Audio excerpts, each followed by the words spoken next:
So you guys know what is so interesting about this video that we're doing right now? Let me check on our quality. Oh, we're looking good. Oh, we're looking good. So, I played Doom the Dark Ages a couple of weeks back, and I figured I would share some of my thoughts about the game. I was planning to do so, and then I got very incredibly busy, as you know. So with the game, it's interesting. I heard some people say that they didn't like this one, Doom the Dark Ages, and I was actually enjoying it much more than other people were. And I did not like Doom 2016 when it came out. And then what was it? It was Doom 2020 or 2021, whatever the last one was, Eternal. I played that one too, and I did not enjoy it. But when I played this one, I had a good time. It was pretty fun. I liked the mechanics. There was a lot of ways to, as you can see with some of the gameplay here, there's some interesting and unique ways to counter enemies. And there's a lot of tools in your arsenal. They make usage of, like, you can throw your shields. You've got all these different weapons. They're pretty unique from one to the other for the most part. And you've got melee, different types of melee. You've got a lot of different tools in your kit at all times. Different types of melee. You can do the shield bash. You can just do so much. And then different enemies, they have different mechanics that you have to engage with in combat. So you can't just bash your head against a wall and act like that's the way that you're gonna get through combat. It's kind of like puzzle gameplay. And I really enjoy it for what it is. I like the mechanic around the shield bearers. I think that's also pretty interesting and cool. But I didn't really hate this game when I played it. Not entirely, however. I've got some things to get to on that. Kind of getting through the positives so far. The level design, I would say, in this game is way better than the previous two games. There's something about... I don't know if my standards for games have just changed. I don't know if games have been so bad for so long. I'm like, finally, something that's halfway decent. I don't know.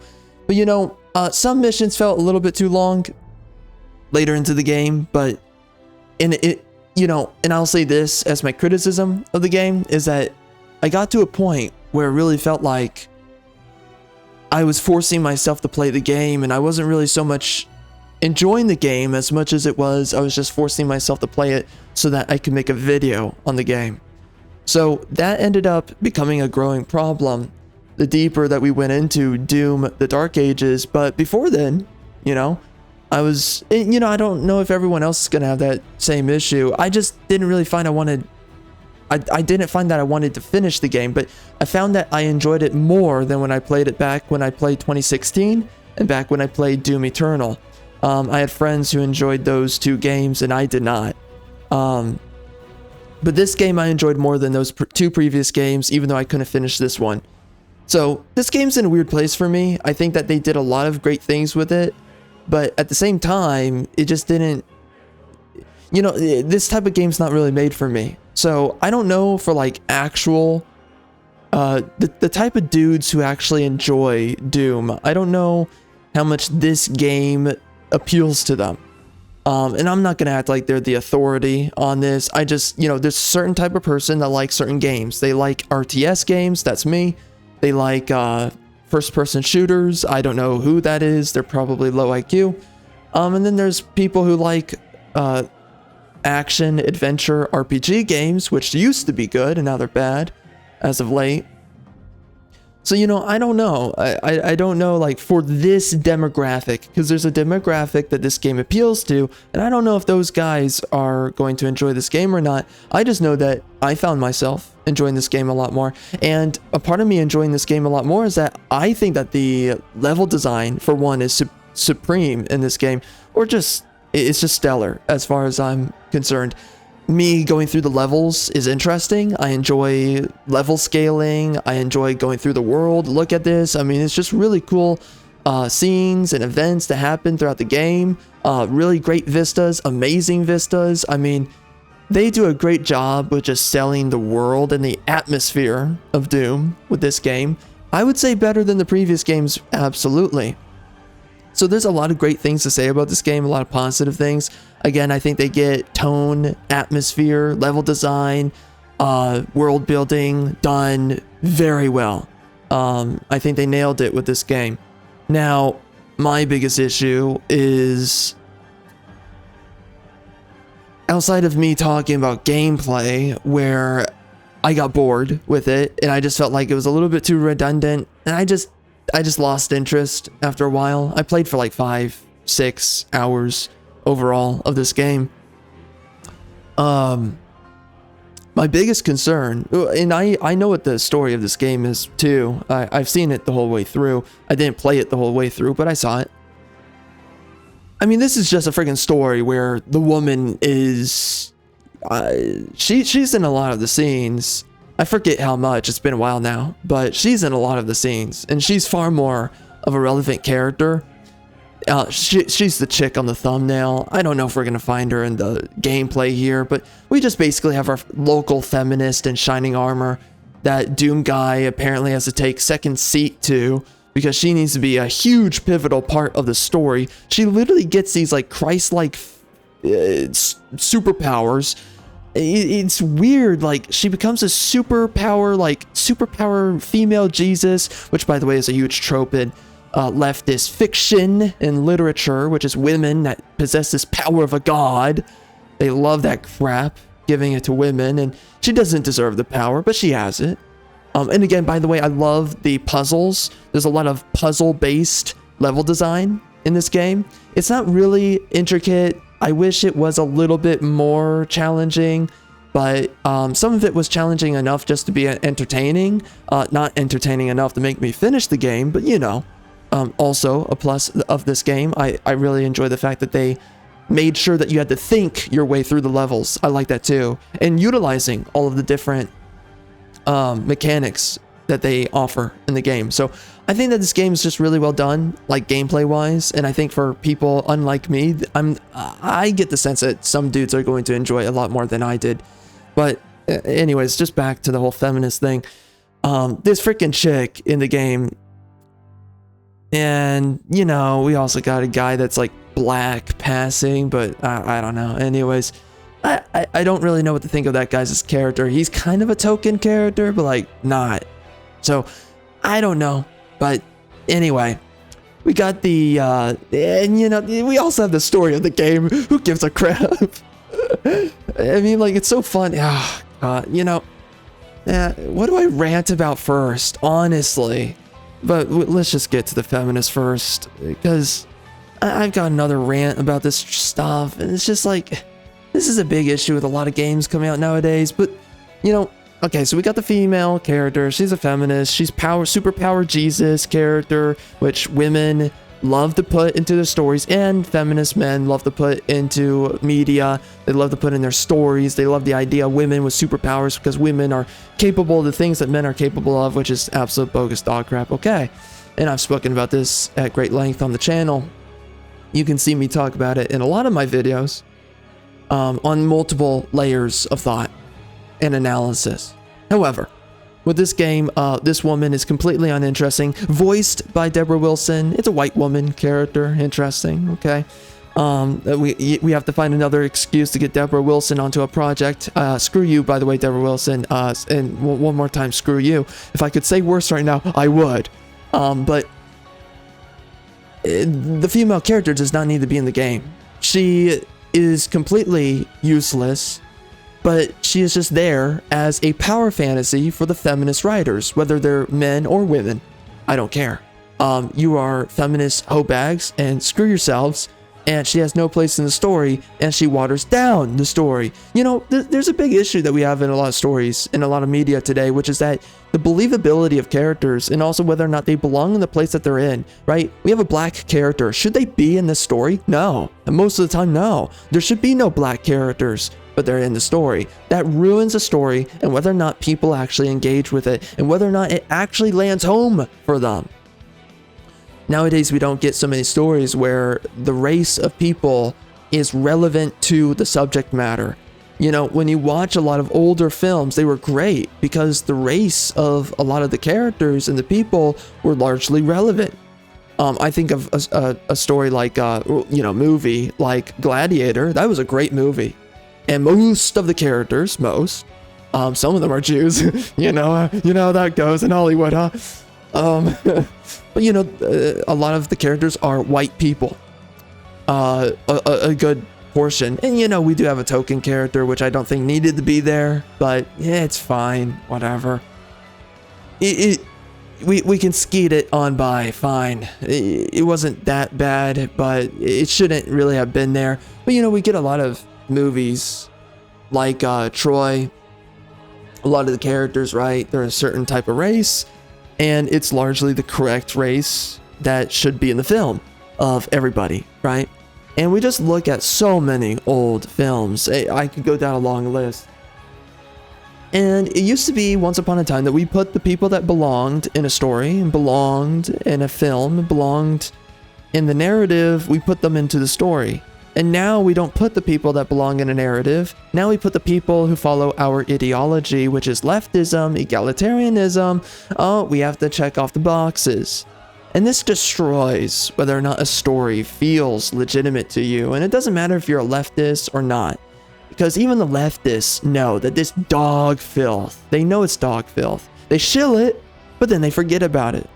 Oh, that's interesting. I mean, I remember when Indiana Jones and the Great Circle was going to be the greatest game of 2024. I remember everybody shilling it, and nobody cares now.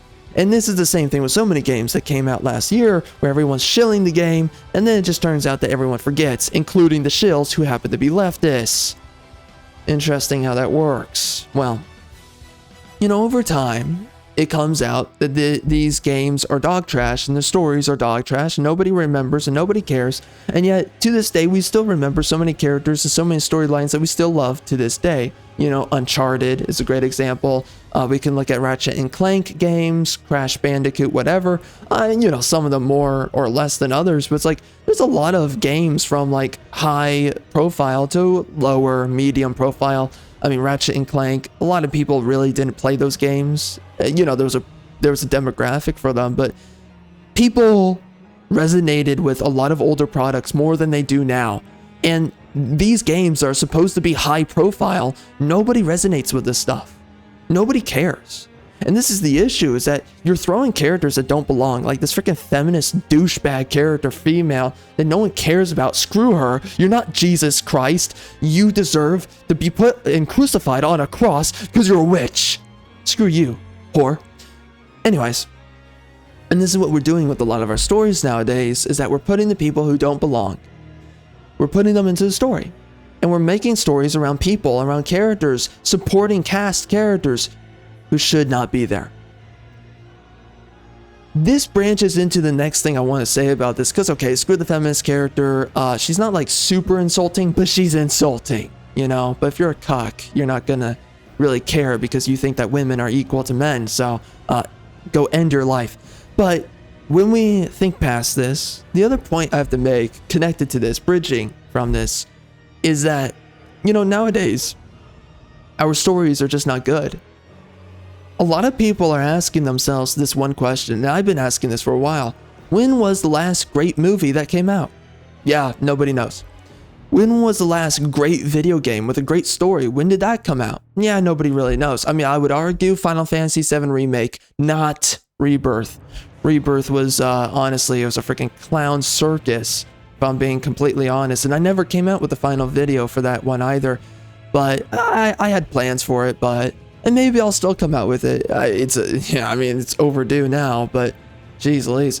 But I was really disappointed with Rebirth. And Remake, though, was really good. The pacing, the tonality of the world and its characters, really well done. I really loved it. It was amazing. And that's the last thing I could really say that was good.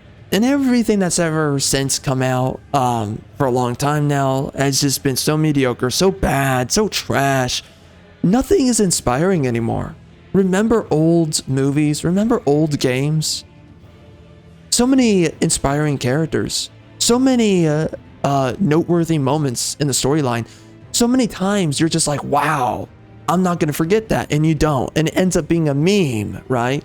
Because people end up categorizing memorable moments as a way to facilitate other methods of thought, and, so you meme a scene of a movie or whatever. You end up utilizing these noteworthy moments as a form of communication. They're that meaningful. It has meaning outside of the scene itself, which also makes it timeless. But we don't have that anymore. So we see now today with a lot of our films and our games, we're just seeing that nothing matters. And I keep on seeing one product after the other come out. And it's just like, and by the way, I'm going to be making a video about the new Donkey Kong game. And I have a lot of criticisms on that one. Honestly, I don't like it. And there's different things about it. But I really don't like it based on the simple premise of archetypes and storytelling. We are not making good products anymore these days. Nothing's memorable these days. Nothing matters these days. By the way, do not forget to pick up my books, Charles Arlington, on Amazon. Go check out my stuff if you actually want memorable stories, storylines, characters. If you want the stuff that we should be getting today, and you want something that actually matters to you, something that's actually meaningful, then pick up my work, pick up my books. I've been pretty busy lately. I want to get out some more stuff recently, but we'll get around to it. Anyways, but we look at all this stuff that's coming out now, and it just doesn't matter. And I look at the Donkey Kong game that came out recently, and so many other games, and it just doesn't matter. And nobody cares, and it's just annoying. Everything's annoying now. The characters are annoying. The storylines are just not dangerous. They don't have any meaning. There's nothing to the storyline that makes you say, I want to be here, or that my money was well spent. It doesn't happen. The mindset has completely shifted. It's been bent and it's been changed from what it ever used to be and what it ever should have remained to be, and now it's just something completely different. There was a time where everything was heroic and epic, significant, and it held gravitas. And now everything that we get today, it's not even memorable. Nobody remembers anything coming out. Recent movie that came out was a Superman movie, the newest one by James Gunn. And holy mother effing crap. Everybody was like, it was okay, but I don't remember a freaking thing about it. So it's like, okay, so we've been going through such bad iterations of so much media that now you're just like, well, I guess that was entertaining, even though it had no substance. And that's where we're at now. Nothing has substance, and nobody cares.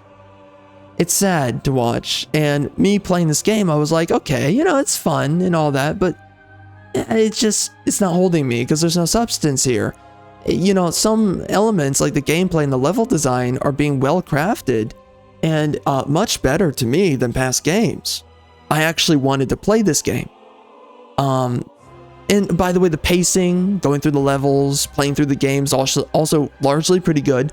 It doesn't feel like anything's overstaying its welcome. I think they did a terrific job, almost like expert crafted with the pacing of the gameplay. I think the pacing was actually really well done here. It's a good mixture of going into combat, then exploring, going into combat. They do a good job with all that. So I have to give that to them as well, but it's just like it lacks substance. It lacks soul. And so much coming out now today lacks soul. Remember something, you do not owe these developers your time. Do not play a game if you feel like your time just isn't being well spent. Do not read a book if you feel like it's not being well spent, your time. Do not watch a movie if you feel like your time's not being well spent. There's a lot of people, sunk cost fallacy takes effect, and they decide that, well, because I'm investing with this thing, I put some money or whatever towards it, I need to finish this game, I need to finish this movie. And, well, okay, let's be honest though. I mean, there's a good number of books and movies you can, of course, finish, even if it's bad, because it doesn't take as much of a gargantuan amount of time as a video game. A lot of games, they take so much time to finish.